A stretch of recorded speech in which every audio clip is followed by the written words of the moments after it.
Excellency Samnam Wangdi, Chair of the LDC Group, Royal Government of Bhutan. Excellencies, ladies and gentlemen, it is my pleasure to join you virtually today for this important event.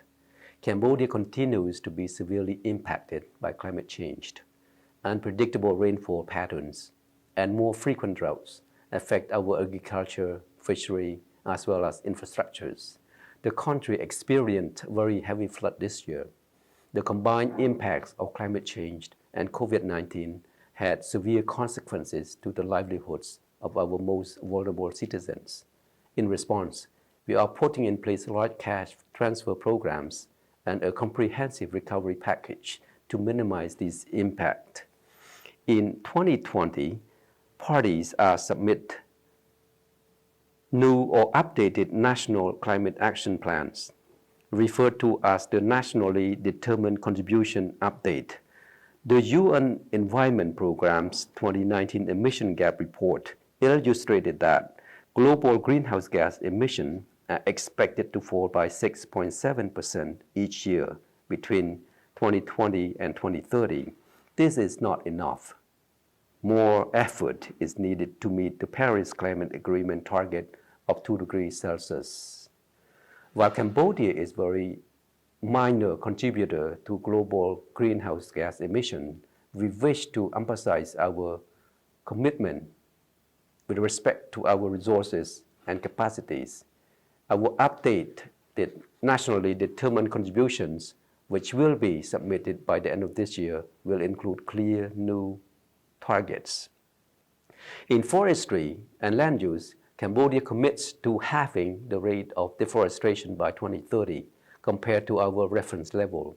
This corresponds to 21.5 million tons of carbon dioxide in average annual emission reductions.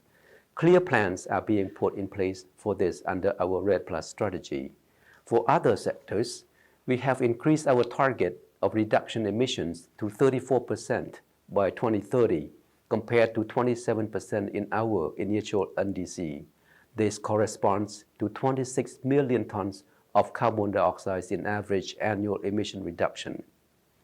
Our climate change mitigation commitments under this update NDC will also cover additional sectors such as waste management and agriculture.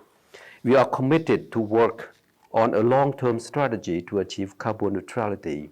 I'm pleased to announce that we will initiate the work on this strategy in 2021. Over the past 10 years, the government of Cambodia has significantly increased its national budget allocations for climate change-related activities. This budget has doubled in the past 5 years, reaching $542 million in 2019. While we are doing our part, Cambodia, as a member of the LDC Group, needs continuous financial and technical support from its development partners. Through the global crisis, in the recent months, we have seen how interconnected our economies and societies are. We must work together to achieve low carbon growth, but also strengthen the resilience of our economies and protect the most vulnerable among us. Access to adaptation finance for least developed countries remains complex. Investments in adaptation will help us prevent much larger impacts of climate change on the global economy, and they must be made now. I would like to end by thanking the Royal Government of Bhutan for their commitment and advocacy for ambitious climate change actions. In these difficult and uncertain times, we need this type of strong leadership. I thank you.